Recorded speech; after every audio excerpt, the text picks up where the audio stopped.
আমরা গত ক্লাসে এই প্রোটিনের শ্রেণীবিভাগে এসে শেষ করেছিলাম। প্রোটিনের স্যার শ্রেণীবিভাগ আমরা, হ্যাঁ বলো। স্যার কালকে নেটে অনেক সমস্যা ছিল, কালকে শুনি নাই। স্যার আচ্ছা, হ্যাঁ আজকে স্যার। প্রথম থেকে পড়েন। প্রথম মানে এই এই এই যেটা পড়াছিলাম ওটাই প্রথম থেকে পড়াবো। হ্যাঁ, যে গতকালকে যেটা পড়াইছিলেন ওইটাই। ও ওইটা কিছুই বুঝায় নাই, আচ্ছা, ঠিক আছে। নেটের প্রবলেম কারণে। হুম। আচ্ছা, ঠিক আছে। তাহলে সবাই আবার একটু মনোযোগী হোক। তাহলে আমরা পড়বো হলো অ্যামাইনো অ্যাসিডের বৈশিষ্ট্য, প্রকারভেদ, কাজ, আর আমিষের বৈশিষ্ট্য, প্রকারভেদ। তো অ্যামাইনো অ্যাসিড কাকে বলে? কোনো জৈব অ্যাসিডের এক বা একাধিক হাইড্রোজেন পরমাণু অ্যামাইনো গ্রুপ দ্বারা প্রতিস্থাপনের ফলে যে জৈব অ্যাসিড উৎপন্ন হয় তাকে অ্যামাইনো অ্যাসিড বলে। তাহলে জৈব অ্যাসিডের মধ্যে যে হাইড্রোজেন পরমাণুগুলো আছে সেগুলো যদি অ্যামাইনো গ্রুপ দ্বারা প্রতিস্থাপিত হয়, হ্যাঁ, এবং যে জৈব অ্যাসিড উৎপন্ন হবে তাকে অ্যামাইনো অ্যাসিড বলে। অ্যামাইনো অ্যাসিড আসলে প্রোটিনের যে একক, প্রোটিনের একককে অ্যামাইনো অ্যাসিড বলে। প্রতিটি অ্যামাইনো অ্যাসিডে কমপক্ষে একটি অ্যামাইনো গ্রুপ থাকবে এবং একটি কার্বক্সিল গ্রুপ থাকবে। এতে অন্যান্য সক্রিয় কার্যকরী গ্রুপও থাকতে পারে। তাহলে অ্যামাইনো অ্যাসিড মাত্রই একটা অ্যামাইনো গ্রুপ থাকবে এবং একটা কার্বক্সিল গ্রুপ থাকবেই। এছাড়াও আরো অন্যান্য কার্যকরী গ্রুপ থাকতে পারে, কিন্তু অ্যামাইনো এবং কার্বক্সিল গ্রুপ ব্যতি রেখে অ্যামাইনো অ্যাসিড হবে না। বিজ্ঞানী এমিল ফিশার ও ফ্রান্স হফমেস্টার 1902 সালে প্রোটিন অণুর গাঠনিক একক হিসেবে অ্যামাইনো অ্যাসিড আবিষ্কার ও নামকরণ করেন। উদ্ভিদে বিভিন্ন প্রকার অ্যামাইনো অ্যাসিড আছে, এর মধ্যে 20 প্রকার অ্যামাইনো অ্যাসিড বিভিন্নভাবে সমন্বিত ও সজ্জিত হয়ে বিভিন্ন প্রকার প্রোটিন তৈরি করে। প্রোটিন গঠনকারী অ্যামাইনো অ্যাসিডের সাধারণ গঠন আমরা আগে জানলাম যে অ্যামাইনো অ্যাসিডের কার্বক্সিল গ্রুপ, এই কার্বক্সিল গ্রুপের নিকটবর্তী কার্বন পরমাণুকে আলফা কার্বন বলে। আমরা নিচের যদি স্ট্রাকচারটা দেখি তাহলে এখানে দেখতে পাচ্ছি কার্বক্সিল গ্রুপের কাছে যে কার্বনটা আছে এটাই হলো আলফা কার্বন। তাহলে কার্বক্সিল অ্যামাইনো অ্যাসিডের মধ্যে কার্বক্সিল গ্রুপের কাছে যে কার্বনটা থাকবে, সবচেয়ে কাছে যে কার্বন থাকবে তাকে বলবো আলফা কার্বন। এই অ্যামাইনো অ্যাসিডের অ্যামাইনো গ্রুপ এবং কার্বক্সিল গ্রুপ যদি এই আলফা কার্বনের সাথে সংযুক্ত থাকে, হ্যাঁ, তাহলে সেই অ্যামাইনো অ্যাসিডকে আমরা আলফা অ্যামাইনো অ্যাসিড বলবো। ঠিক আছে? আলফা কার্বনের সাথেই যুক্ত হইতে হবে কার্বক্সিল এবং অ্যামাইনো গ্রুপকে, তাহলে তখনই আমরা তাকে আলফা অ্যামাইনো অ্যাসিড বলবো। আর মানব দেহে যে অ্যামাইনো অ্যাসিড গুলো আছে এগুলো সবই হলো আলফা অ্যামাইনো অ্যাসিড। আর নিচে যে আমরা সাইড চেন আর দেখতে পাচ্ছি, এই আরটা, হ্যাঁ, বিভিন্ন ধরনের হতে পারে। এটা হাইড্রোজেন হতে পারে, এটা কার্বন যুক্ত জৈব যৌগ হতে পারে। জৈব যৌগ বলতে অ্যারোমেটিক যৌগ হতে পারে, অ্যালিফেটিক যৌগ হতে পারে, হেটেরোসাইক্লিক যৌগ হতে পারে। তাহলে আরটা বিভিন্ন অ্যামাইনো অ্যাসিডে বিভিন্ন রকম হতে পারে। তাহলে এটুকু পর্যন্ত বুঝছো? হ্যাঁ স্যার। আচ্ছা, অ্যামাইনো অ্যাসিডের রাসায়নিক গঠন, এর রাসায়নিক সংকেত হলো আর বন্ড সিএইচ NH2 COOH। এখানে আর হলো একটি হাইড্রোজেন পরমাণু বা কার্বন যুক্ত কোনো জৈব যৌগ, যেটা আমরা একটু আগে বললাম। আর হাইড্রোজেন পরমাণু হতে পারে বা কার্বন যুক্ত অ্যালিফেটিক, অ্যারোমেটিক, হেটেরোসাইক্লিক এরকম হতে পারে। অ্যামাইনো অ্যাসিডে অন্তত একটি অ্যামাইনো গ্রুপ এবং একটি কার্বক্সিল গ্রুপ এবং একটি পার্শ্ব শিকল গ্রুপ আর থাকে। তবে কোনো কোনো অ্যামাইনো অ্যাসিডে দুইটি অ্যামাইনো গ্রুপ কিংবা দুইটি কার্বক্সিল গ্রুপ কিংবা সালফার থাকতে পারে। প্রকৃতিতে বেশিরভাগ অ্যামাইনো অ্যাসিডে আলফা অ্যামাইনো অ্যাসিড। আলফা কার্বনে যুক্ত আর গ্রুপ বিভিন্ন অ্যামাইনো অ্যাসিডে বিভিন্ন রকম হয়, যেটা আমি বারবারই বলছি। অ্যামাইনো অ্যাসিডের বৈশিষ্ট্য, তাহলে মানব দেহের অ্যামাইনো অ্যাসিড গুলো সবগুলোই আলফা অ্যামাইনো অ্যাসিড।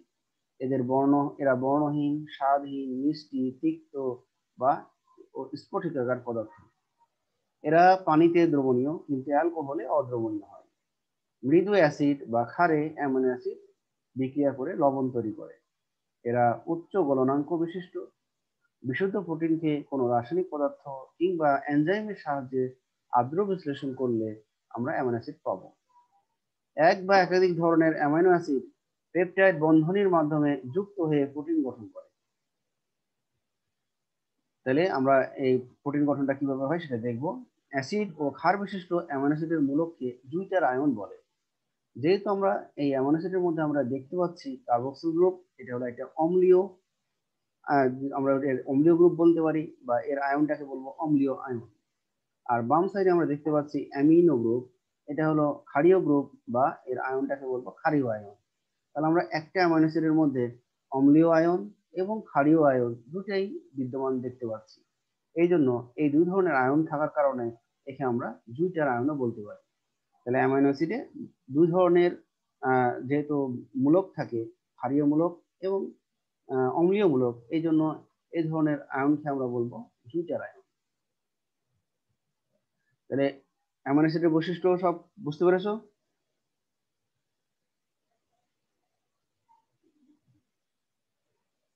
এবার জি স্যার।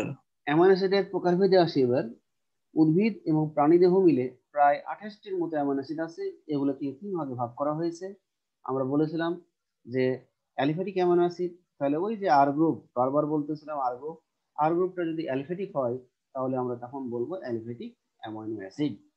অ্যালিফ্যাটিক মানে হলো কি, যে যেমন আমরা মিথেন, মিথাইল, তারপর ইথেন থেকে পাবো ইথাইল, এই মূলকগুলো ওখানে যুক্ত হবে। আর হিসেবে মিথাইল, ইথাইল, প্রোপাইল, বিউটাইল, এই সমস্ত জিনিস যুক্ত হবে অ্যালিফ্যাটিক যৌগ, যেমন glycine, alanine, valine. Aromatic amino acid, তাহলে অ্যামিনো অ্যাসিডের পার্শ্ব শিকল গ্রুপটি মানে আর গ্রুপটা অ্যারোমেটিক যৌগের হলে তাকে অ্যারোমেটিক অ্যামিনো অ্যাসিড বলে। তাহলে অ্যারোমেটিক মানে কি, বেনজাইল, ফিনাইল, মানে আমরা যেটা দেখেছিলাম যে তোমাদের এখনো পড়ানো হয় না, এটা সেকেন্ড পেপার কেমিস্ট্রিতে আছে, জৈব যৌগ। তখন ওখানে দেখবা যে বেনজাইল, তারপর হলো ফিনাইল, এগুলোকে বলা হয়। তো এই ধরনের যৌগগুলো ওই আর গ্রুপ হিসেবে যুক্ত হবে। উদাহরণ phenyl alanine, tyrosine. Heterocyclic amino acid, তাহলে অ্যামিনো অ্যাসিডে অ্যালিফ্যাটিক ও অ্যারোমেটিক অ্যামিনো অ্যাসিডের বিপরীত ধর্ম পরিলক্ষিত হলে তাকে হেটারোসাইক্লিক অ্যামিনো অ্যাসিড বলে, যেমন ট্রিপ্টোফ্যান, প্রোলিন, হিস্টিডিন। তাহলে সাইক্লিক আর হেটারোসাইক্লিক বলে একটা কথা বলেছিলাম। সাইক্লিক যৌগ হলো যখন চক্র গঠনে কার্বন কার্বন শিকল যুক্ত হয়ে চক্র গঠন করবে তখন বলা হবে সাইক্লিক। আর হেটারোসাইক্লিক বলেছিলাম কার্বনের সাথে যদি অন্য কোনো মৌল যেমন নাইট্রোজেন বা ক্লোরিন বা ফসফরাস এগুলো মিলে যখন চক্র গঠন হবে তখন তাকে বলা হবে হেটারোসাইক্লিক। তাহলে এই আর গ্রুপটা যদি হেটারোসাইক্লিক গ্রুপ হয় তখন সেই অ্যামিনো অ্যাসিডকে আমরা বলবো হেটারোসাইক্লিক অ্যামিনো অ্যাসিড। ওকে, তাহলে এই ছিল হলো অ্যামিনো অ্যাসিডের প্রকারভেদ। এবার আমরা আসবো প্রোটিন গঠনের ভিত্তিতে অ্যামিনো অ্যাসিড আবার দুই ধরনের, একটা ছিল প্রোটিনো অ্যামিনো অ্যাসিড আর এটা ছিল নন প্রোটিনো amino acid. Protein amino acid হলো কারা? সাধারণত 20টি অ্যামিনো অ্যাসিড বিভিন্ন প্রকার প্রোটিন, বিভিন্ন প্রোটিন গঠনে অংশ নেয়, এদেরকে বলা হবে প্রোটিন অ্যামিনো অ্যাসিড। অ্যামিনো অ্যাসিডগুলোর নাম কি? Leucine, isoleucine, lysine, methionine, valine, serine, proline, threonine, alanine, tyrosine, histidine, asparagine, cysteine, arginine, glycine, tryptophan, glutamine, glutamic acid, aspartic acid, phenyl alanine. এই 20 ধরনের অ্যামিনো অ্যাসিড বিভিন্নভাবে যুক্ত হয়ে প্রোটিন তৈরি করে। এবং ডান পাশে আমরা দেখতে পাচ্ছি এগুলো হলো সংক্ষিপ্ত নাম। সংক্ষিপ্ত নাম এই ক্যাপিটাল এল দিয়েও বোঝায়, আবার লিউ এটাও দিয়েও বোঝায়। এইভাবে আমরা সংক্ষিপ্ত নামগুলো জেনে নেব।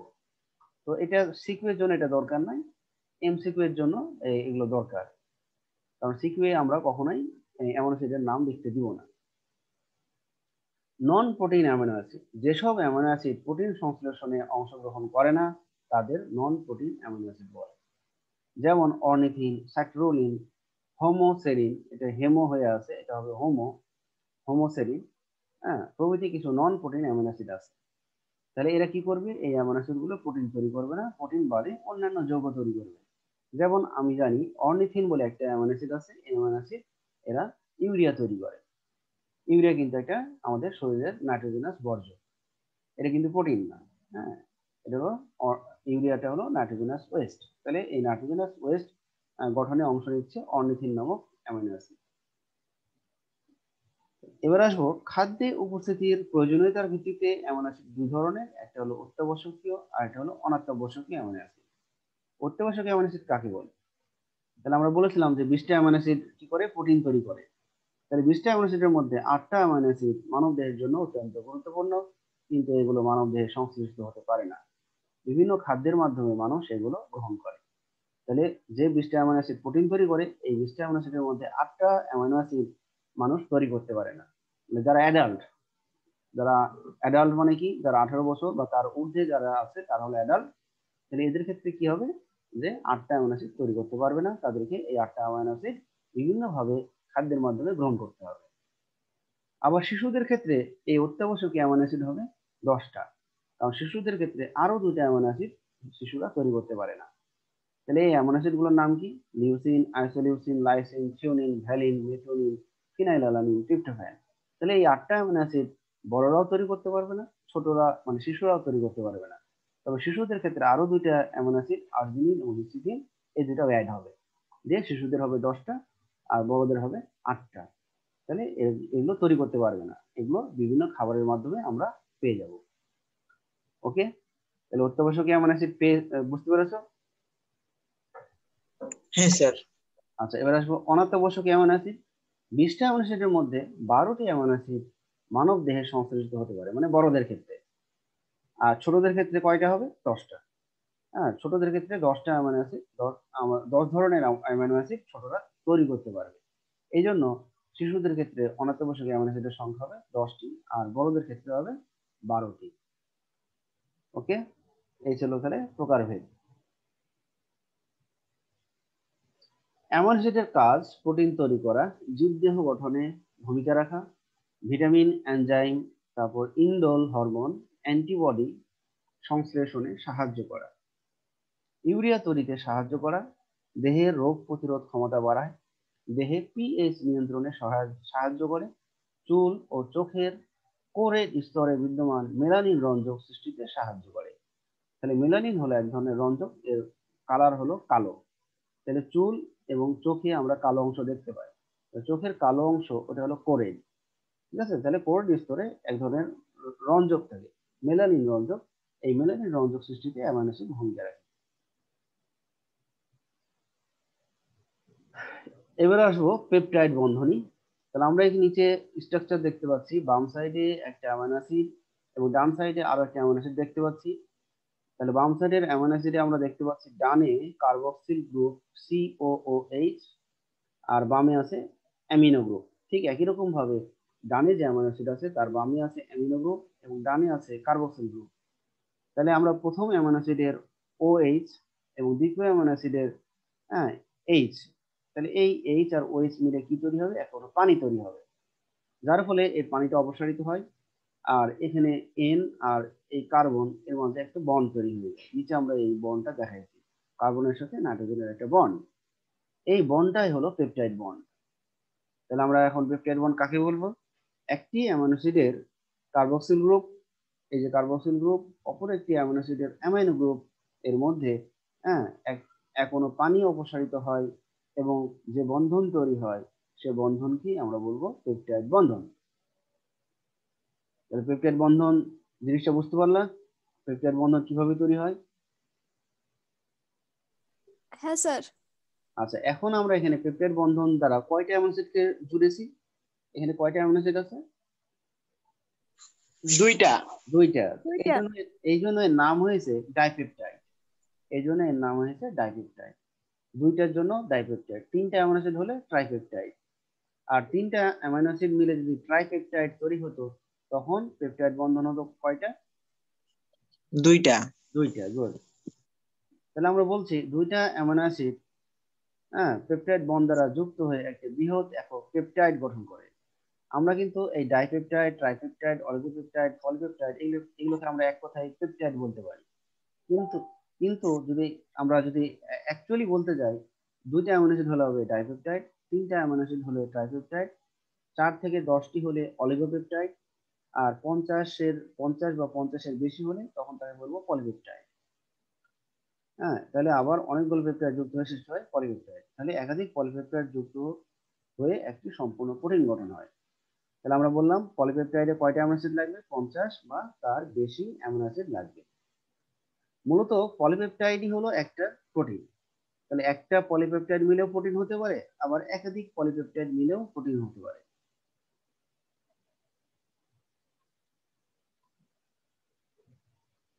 এবার আসবো প্রোটিন। তাহলে প্রোটিন অসংখ্য অ্যামাইনো অ্যাসিডের সমন্বয়ে গঠিত বৃহদাকার যৌগিক জৈব অণু। কারণ আমরা আগেই জেনেছিলাম প্রোটিনের একক হলো অ্যামাইনো অ্যাসিড। তাহলে আমরা বলতে পারি অ্যামাইনো অ্যাসিডের পলিমারই হলো প্রোটিন। অন্যভাবে বলা যায় প্রোটিন হলো উচ্চ আণবিক ওজন বিশিষ্ট বৃহৎ অণুর জৈব রাসায়নিক পদার্থ যা হাইড্রোলাইসিস মানে আদ্র বিশ্লেষণ প্রক্রিয়ায় অ্যামাইনো অ্যাসিড উৎপন্ন করে। এই যে আমরা লাস্টে বলেছি অ্যামাইনো অ্যাসিডের পলিমারকে প্রোটিন বলা হয়। অ্যামাইনো অ্যাসিডের বহু অণু কমপক্ষে কয়টি? কমপক্ষে 51টি। তাহলে অ্যামাইনো অ্যাসিডের কমপক্ষে 51টি যদি হয় মানে 50-এর বেশি 51টি, হ্যাঁ, তাহলে এই 51টি অ্যামাইনো অ্যাসিড কি বন্ধন দ্বারা? পেপটাইড বন্ধন দ্বারা আবদ্ধ হয়ে একটি প্রোটিন অণু তৈরি করে। তাহলে আমরা বলতেছি অ্যামাইনো অ্যাসিডের সংখ্যা 51টি। এই 51টি অ্যামাইনো অ্যাসিড পরস্পর পেপটাইড বন্ধন দ্বারা আবদ্ধ হয়ে একটি প্রোটিন অণু তৈরি করে, যেমন ইনসুলিন। তাহলে ইনসুলিন হলো সবচেয়ে ক্ষুদ্র প্রোটিন। বিস্তার। জীবদেহে প্রায় সর্বত্র প্রোটিন বিদ্যমান। জীবদেহের সকল অঙ্গে গাঠনিক বস্তু হিসেবে প্রোটিন বিদ্যমান। এমনকি জীবদেহের বিভিন্ন জৈব ক্রিয়া বিক্রিয়া নিয়ন্ত্রণকারী বিভিন্ন এনজাইম, হরমোন, অ্যান্টিবডি ইত্যাদি প্রোটিন দিয়ে তৈরি।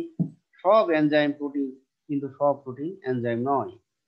জীবদেহের মূলত প্রাণীদেহের শুষ্ক ওজনের 50 ভাগই হলো প্রোটিন। আর প্রোটিন যে স্থানে তৈরি হয় সেটার নাম হলো রাইবোজোম। তাহলে রাইবোজোমে প্রোটিন তৈরি হয়। রাইবোজোমে প্রোটিন তৈরি হয় একটা প্রক্রিয়ার মাধ্যমে তৈরি হয়, সেই প্রক্রিয়াটা তোমাদের পড়ানো হয় না। প্রক্রিয়াটার নাম কিন্তু ট্রান্সলেশন। তাহলে রাইবোজোমে প্রোটিন তৈরি হয় কোন প্রক্রিয়ায়? ট্রান্সলেশন প্রক্রিয়ায়, যেটা প্রথম অধ্যায়ে শেষে ছিল। তো আমরা এই চ্যাপ্টার শেষ হলে তখন আমরা ওখানে ফিরে যাব। প্রোটিনের গঠন। বিভিন্ন অ্যামাইনো অ্যাসিড বিভিন্নভাবে শৃঙ্খলিত হয়ে এক একটি প্রোটিন গঠন করে। একটি অ্যামাইনো অ্যাসিডের কার্বক্সিল গ্রুপ এবং অপর একটি অ্যামাইনো অ্যাসিডের অ্যামাইনো গ্রুপ এর সাথে যুক্ত হয়ে যে বন্ধন গঠন করে তাকে পেপটাইড বন্ধন বলে। তাহলে দুটি ভিন্ন অ্যামাইনো অ্যাসিড সংযুক্ত হয়ে গঠন করে ডাইপেপটাইড। 3টি অ্যামাইনো অ্যাসিড সংযুক্ত হয়ে গঠন করে ট্রাইপেপটাইড। 4 থেকে 10টি সংযুক্ত হয়ে গঠন করে অলিগোপেপটাইড। এবং বিভিন্ন অ্যামাইনো অ্যাসিডের প্রায় 50টি অণু বা তার বেশি, ঠিক আছে, পেপটাইড বন্ধন দ্বারা আবদ্ধ হয়ে পলিপেপটাইড গঠন করে। প্রোটিন হলো এক ধরনের পলিপেপটাইড যৌগ। তাহলে এখানে আমরা বলতেছি পেপটাইড মানে কি? পেপটাইড বন্ড দ্বারা সংযুক্ত অ্যামাইনো অ্যাসিডের একটা চেইন বা একটা শিকড়। পলিপেপটাইড, পেপটাইড এটা এক ধরনের পেপটাইড কিন্তু যাতে 50টির অধিক অ্যামাইনো অ্যাসিড থাকবে। প্রোটিন এক বা একাধিক পলিপেপটাইড যা ফোল্ডেড হয়ে নির্দিষ্ট 3 ডাইমেনশনাল আকৃতি প্রাপ্ত হয়েছে। আমরা যে নিচে প্রোটিন বললাম, প্রোটিন তাহলে একটা পলিপেপটাইড দ্বারা প্রোটিন হতে পারে, আবার একাধিক পলিপেপটাইড দ্বারাও প্রোটিন হতে পারে। ফোল্ডেড মানে ভাঁজ। তাহলে যদি একাধিক পলিপেপটাইড হয় তাহলে এরা ভাঁজ হয়ে বা ফোল্ডেড হয়ে একটা 3 ডাইমেনশনাল আকৃতি পাবে। তাহলে একটি পলিপেপটাইড দ্বারা গঠিত প্রোটিনটা হলো লাইসোজাইম। তাহলে একটাই মাত্র পলিপেপটাইড আছে, সেই পলিপেপটাইড দ্বারা গঠিত প্রোটিনটার নাম হলো লাইসোজাইম। লাইসোজাইম হলো এক ধরনের এনজাইম। এটা আমাদের চোখের জলে থাকে, আর এটা থাকে হলো লালা রসে। এটা হলো জীবাণুনাশক। হ্যাঁ, চোখে কোনো কিছু পড়ে গেলে এই জন্য কিন্তু এই এনজাইমটা সেই ছোট ছোট পোকামাকড়কে মেরে ফেলে।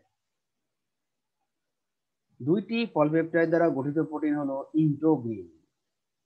3টি পলিপেপটাইড দ্বারা গঠিত প্রোটিনটার নাম হলো কোলাজেন। কোলাজেন হলো আমাদের যে গোস্ত, এই গোস্তটা হলো কোলাজেন।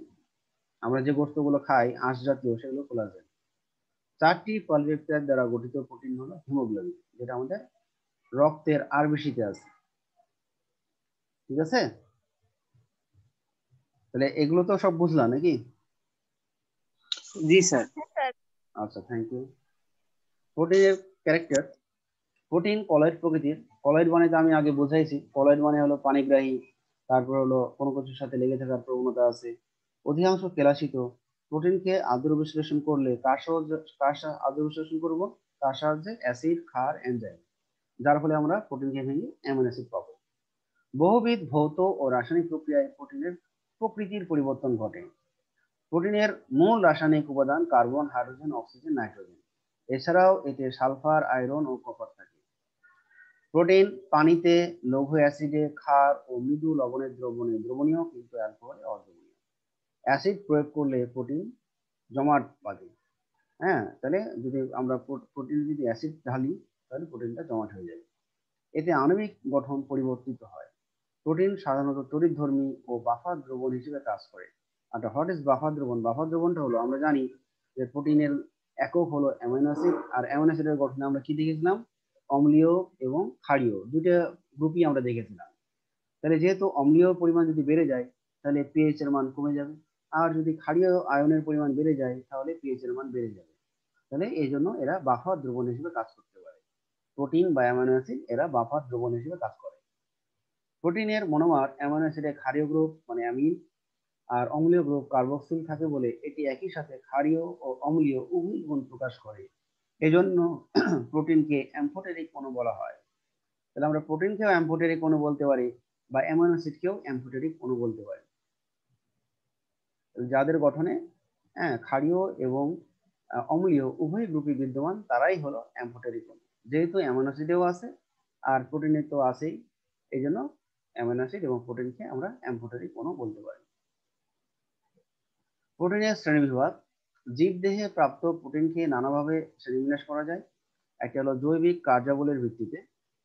প্রোটিন দুই ধরনের, একটা গাঠনিক, একটা কার্যকরী। তাহলে গাঠনিকটা কাকে বলে? এরা জীবদেহের বিভিন্ন অংশ গঠন করে, কোষ এবং টিস্যুর গঠনকে সুদৃঢ় করে। এ ধরনের প্রোটিন ত্বক, চুল, শিং, খুর, অন্তকঙ্কাল মানে আমাদের অস্থি, তরুণাস্থি, যোজক টিস্যু মানে ব্লাড বা আরো যে কানেকটিভ টিস্যু গুলো আছে, ইত্যাদি পাওয়া যায়। যেমন কেরাটিন, কোলাজেন, ফাইব্রিন, কন্ডিন। তাহলে কেরাটিন হলো চুলে আছে, নখে আছে, কোলাজেন বললাম গোস্তে আছে, ফাইব্রিন এটা হাড়ে আছে, কন্ডিন এটা তরুণাস্থিতে আছে। তাহলে এগুলো সব দেহের গঠনে অংশ নেয়, এগুলো গাঠনিক প্রোটিন। কার্যকরী প্রোটিন হলো কি? এরা যে জীবদেহের বিভিন্ন বিপাকীয় কাজে অংশ নেয়, মানে বিভিন্ন রাসায়নিক ক্রিয়া বিক্রিয়ার ফলে যে ভাঙা গোড়ার কাজ চলে দেহের ভিতরে, এই ধরনের প্রোটিন গুলাই হলো কার্যকরী প্রোটিন। এদেরকে নিয়ন্ত্রক বা রেগুলেটরি প্রোটিন বলা হয়, যেমন হরমোন, এনজাইম, ভিটামিন, শ্বাসযন্ত্র। তাহলে এরা দেহের ভিতরে বিভিন্ন রাসায়নিক ক্রিয়ায় অংশ নেয়। আকৃতি অনুযায়ী প্রোটিন দুই ধরনের, একটা হলো তন্তুময় আর একটা হলো গ্লোবিউলার। যখন পলিপেপটাইড গুলো প্রোটিনে সমান্তরাল ভাবে মানে সমান্তরাল মানে কি একই লেভেলে সমান্তরাল ভাবে একটি অক্ষ বরাবর সজ্জিত থাকে তখন তা লম্বা তন্তুর আকার ধারণ করে।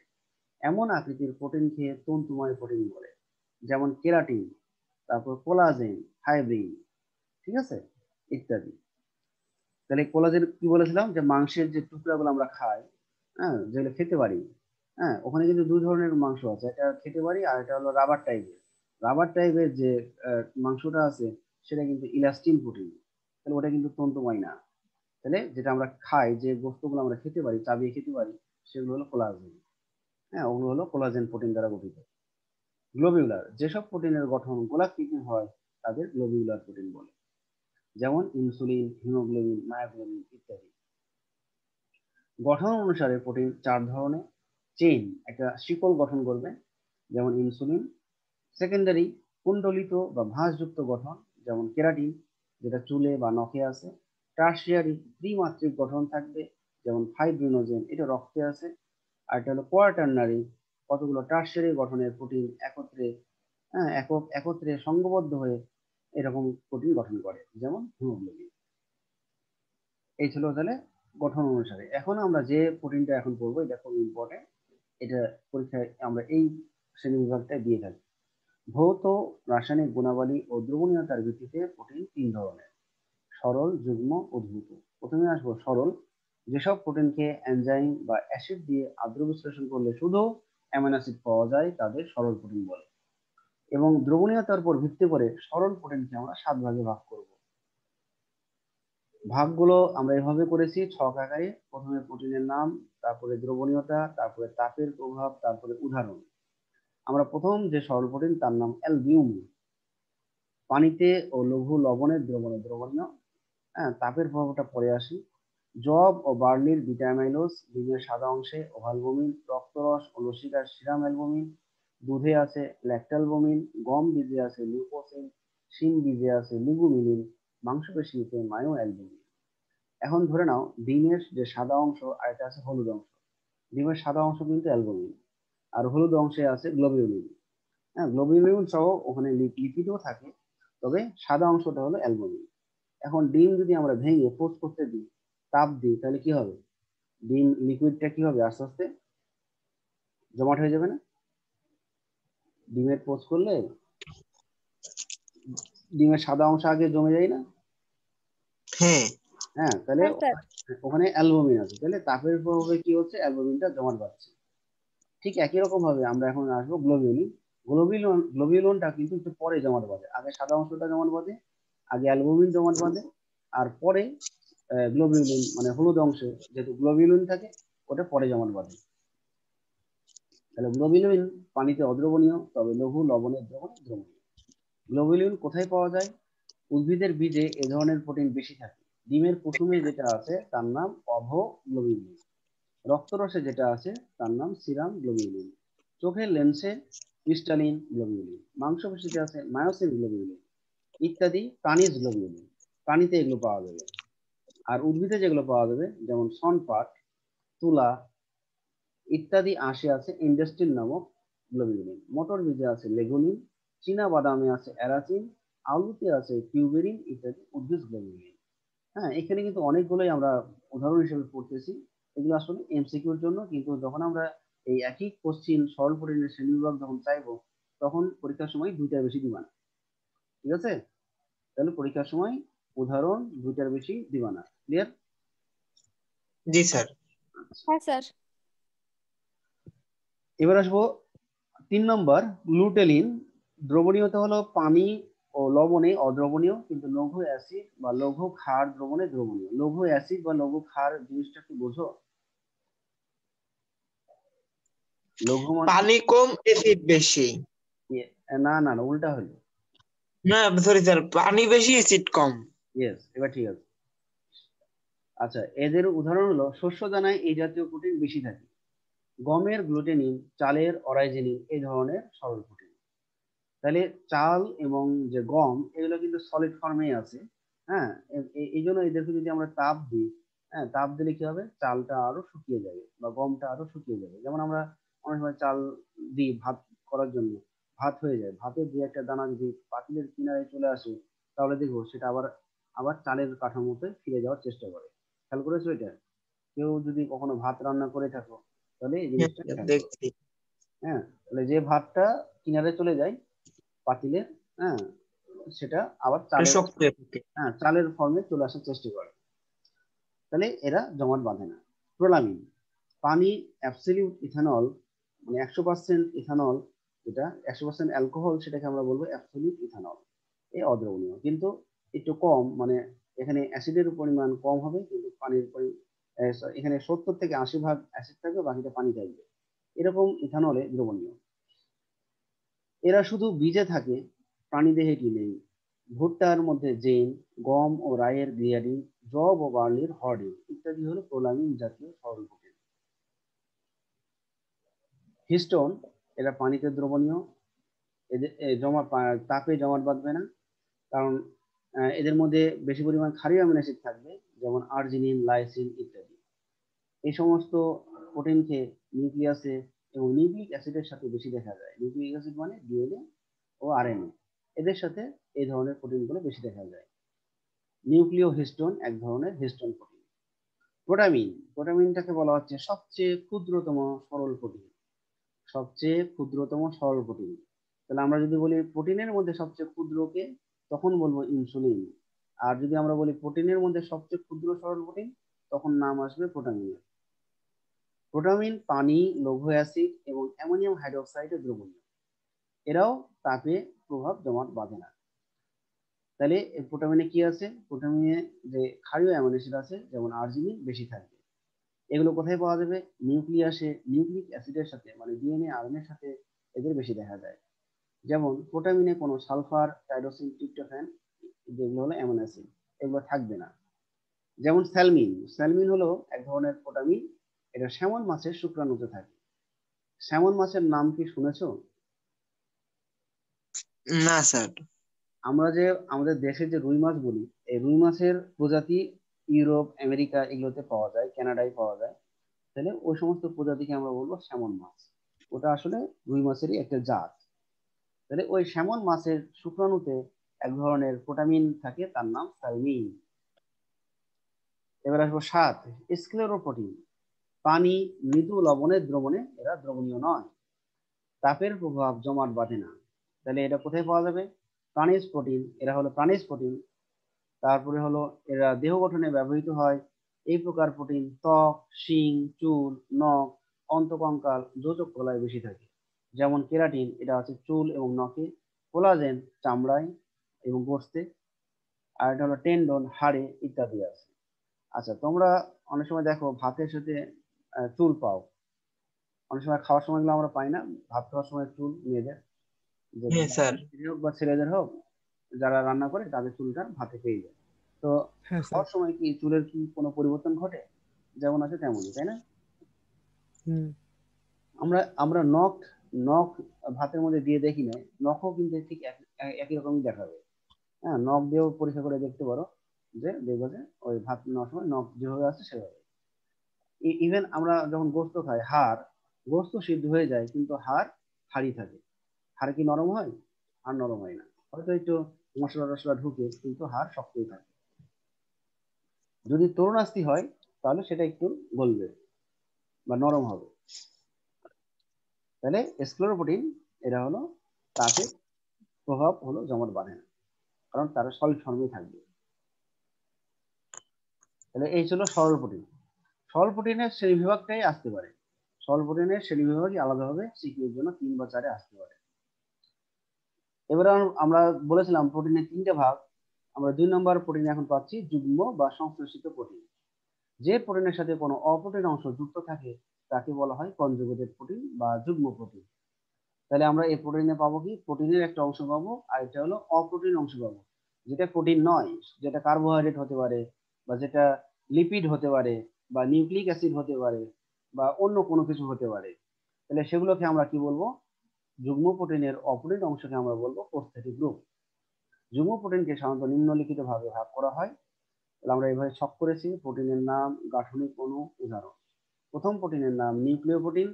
তাহলে এখানে সরল প্রোটিন, আমরা 7 ধরনের সরল প্রোটিন তো পড়লাম, ওটার যে কোনো একটা থাকতে পারে। আর প্রস্থেটিক গ্রুপ হিসেবে থাকবে নিউক্লিক অ্যাসিড। নিউক্লিক অ্যাসিড মানে ডিএনএ বা আরএনএ থাকতে পারে। তাহলে এদের ক্রোমোজোমে পাওয়া যায়।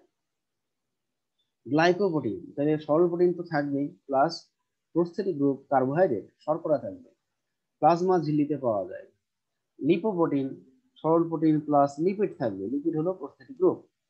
তাহলে নিউক্লিয়াস, মাইটোকন্ড্রিয়া, ক্লোরোপ্লাস্টের যে ঝিল্লি, এর উপাদান হিসেবে থাকবে। ক্রোমোপ্রোটিন, এখানে সরল প্রোটিন প্লাস রঞ্জক পদার্থ থাকবে।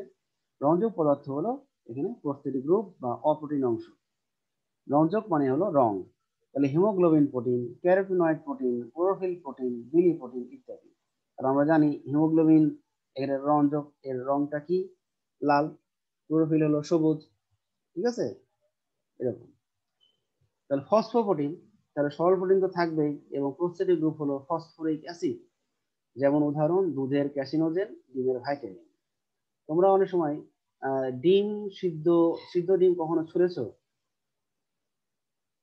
সিদ্ধ জি স্যার। ছোলার পর দেখবা যে ভিতরে একটা লেয়ার থাকে, সাদা লেয়ার, খেয়াল করেছো? হ্যাঁ স্যার।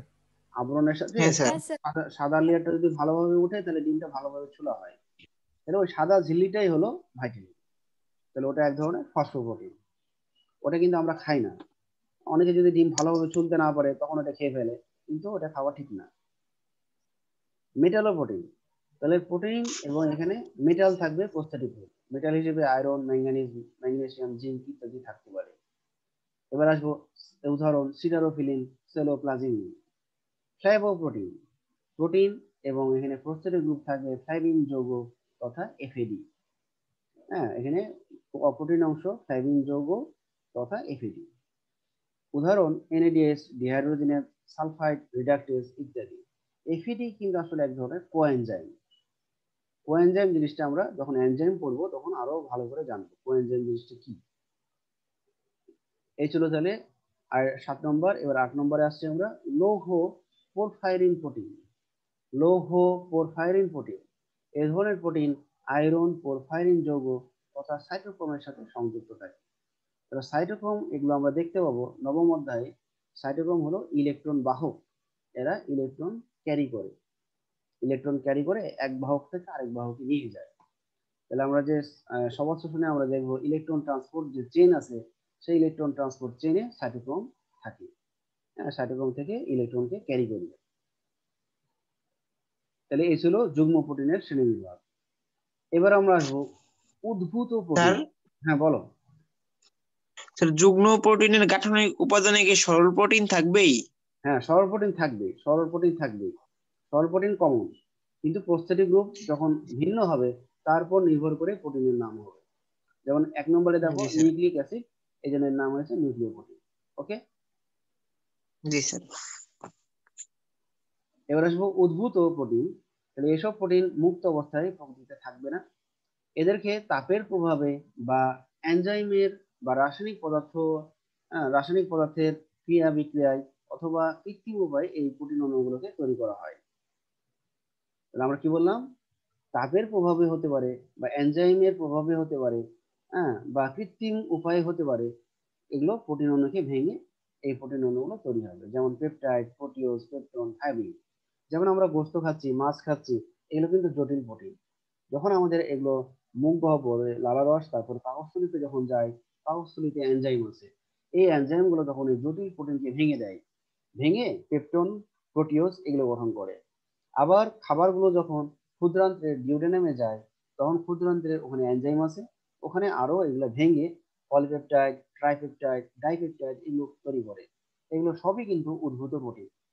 তাহলে যতক্ষণ পর্যন্ত অ্যামাইনো অ্যাসিড না হবে, অ্যামাইনো অ্যাসিডের আগ পর্যন্ত যে গঠনগুলো হবে প্রোটিনের, সেগুলো সবই উদ্ভূত প্রোটিন। ক্লিয়ার? তাহলে জটিল প্রোটিন ভাঙতেছে, ভেঙে যে প্রোটিনগুলো তৈরি হবে এটাকে বলা হয় মিড লেভেল প্রোটিন। তাহলে প্রোটিওজ, পেপটন এগুলো হলো মিড লেভেল প্রোটিন, কারণ এরা পরবর্তীতে আরো ভাঙবে। ক্লিয়ার? তাহলে প্রোটিওজ, পেপটন এই উদ্ভূত প্রোটিনটা বুঝতে পারছো? জি স্যার। হ্যাঁ স্যার। আচ্ছা, এবার আসবো গুণগত বৈশিষ্ট্যের ভিত্তিতে প্রোটিন দুই ধরনের, একটা হলো প্রথম শ্রেণী, একটা হলো দ্বিতীয় শ্রেণী। তাহলে যেসব প্রোটিনে সব কয়টি অপরিহার্য অ্যামাইনো অ্যাসিড থাকে তাদের প্রথম শ্রেণীর প্রোটিন বলে। যেমন মাছ, মাংস, দুধ, বাদাম, সয়াবিন সহ অধিকাংশ প্রাণীজ প্রোটিন। তোমাদের কি মনে আছে অপরিহার্য অ্যামাইনো অ্যাসিডের সংখ্যা বড়দের ক্ষেত্রে কয়টা ছিল? যেটা অত্যাবশ্যকীয়। বড়দের ক্ষেত্রে 8টা। হ্যাঁ, আর শিশুদের ক্ষেত্রে 10টা। 10টা। তাহলে এই মাছ, মাংস, দুধ, ডিম যদি খাওয়ানো হয় তাহলে সবগুলো অ্যামাইনো অ্যাসিড পেয়ে যাবে, তারাই হলো প্রথম শ্রেণীর প্রোটিন। এবার দ্বিতীয় শ্রেণীর প্রোটিন, যেসব প্রোটিনের সবকটি অপরিহার্য অ্যামাইনো অ্যাসিড থাকে না তাদের দ্বিতীয় শ্রেণীর প্রোটিন বলে। যেমন সামান্য কিছু ব্যতিক্রম ছাড়া সকল উদ্ভিদ প্রোটিন। তাহলে উদ্ভিদগুলো যখন আমরা খাই সবজি হিসেবে, সেখানে কিন্তু সব ধরনের অপরিহার্য অ্যামাইনো অ্যাসিড থাকবে না, হয়তো 3টা 4টা থাকতে পারে। আমরা যে শাক খাই তাহলে 3টা বা 4টা থাকতে পারে। শাকের সাথে হয়তো আরো অন্য কোনো সবজি খাচ্ছি, তখন ওগুলোর মেকআপ হবে। কিন্তু একটা খাবার খেয়ে আমরা সবগুলো অপরিহার্য অ্যামাইনো অ্যাসিড পাবো না। এই জন্য এরা হলো দ্বিতীয় শ্রেণীর প্রোটিন। তাহলে উদ্ভিদের মধ্যে সয়াবিন আর বাদাম এই দুটা খেলে আমরা সবগুলো অপরিহার্য অ্যামাইনো অ্যাসিড পাবো, আর সব প্রাণীজ প্রোটিন গুলোতে আমরা অপরিহার্য অ্যামাইনো অ্যাসিড পাচ্ছি। ওকে, জি স্যার। তাহলে ক্লাসও প্রায় শেষ। তো আজকের ক্লাস তাহলে সবাই ঠিকঠাক বুঝতে পেরেছো, তাই না? জি স্যার। আচ্ছা হ্যাঁ আলহামদুলিল্লাহ। স্যার বুঝছি। আচ্ছা আলহামদুলিল্লাহ। তাহলে আবার এগুলো তাহলে পড়তে থাকো, হ্যাঁ। আর সরল জি প্রোটিনের স্যার। শ্রেণী বিভাগটা খুব ভালো করে পড়ো, হ্যাঁ। এটা ধরার সুযোগ হলে কখন আমি ধরবো। জি স্যার। আর প্রথম চ্যাপ্টারটা তো সবাই পড়তেছো নাকি, কোর্স? জি স্যার। আচ্ছা, ওটা পড়তে থাকো। হঠাৎ করে আমি যে কোনো একদিন হয়তো 5টা বা 10টা এমসিকিউ দিয়ে পরীক্ষা নিয়ে নেবো, যে কোনো দিন, এটা বলবো না। নেক্সট ডে যে কোনো একদিন আমি, হয়তো 5 মিনিটের মধ্যে আমি বলবো বা এরকম বলে দিব, তখন তোমরা এটা পরীক্ষা দিবা। Okay sir. আচ্ছা, থ্যাংক ইউ সবাইকে, খোদা হাফেজ। আসসালামু আলাইকুম। আচ্ছা। ওয়ালাইকুম আসসালাম।